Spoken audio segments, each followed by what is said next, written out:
এই মুহূর্তের big breaking news. জলের পোকাতেই লুকিয়ে শাহজাহানের সব রহস্য, কেলেঙ্কারির পর্দা ফাঁস করলো ইডি।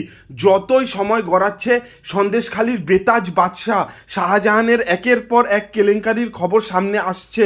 গত জানুয়ারি মাসের শুরু থেকে এই শেখ শাহজাহানকে নিয়ে উত্তপ্ত সন্দেশখালি। প্রতিনিয়ত তার গ্রেপ্তারের দাবি তুলে যখন রাস্তায় নামছে বিরোধী থেকে শুরু করে সন্দেশখালির মানুষজন, সেই সময় শাহজাহানের সঙ্গী ইডি স্ক্যানারে। সোমবারই শাহজাহান ঘনিষ্ঠ ব্যবসায়ী অরুণ সেনগুপ্তকে তলব করেছিল ইডি। সূত্রের খবর, মূলত চিংড়ি মাছের আমদানি রপ্তানির ব্যবসার সঙ্গে যুক্ত রয়েছেন অরুণ বাবু।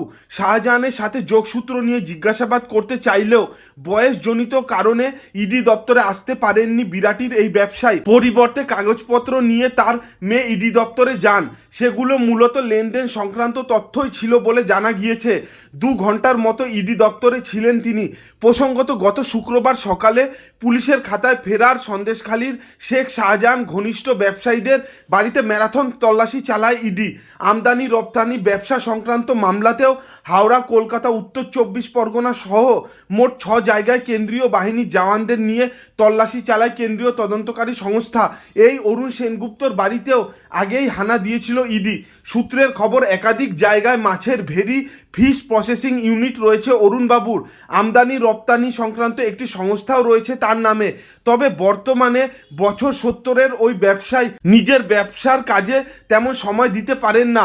শেখ শাহজাহানের সূত্র ধরেই সোমবার তাকে ইডি দপ্তরে ডেকে পাঠানো হয়।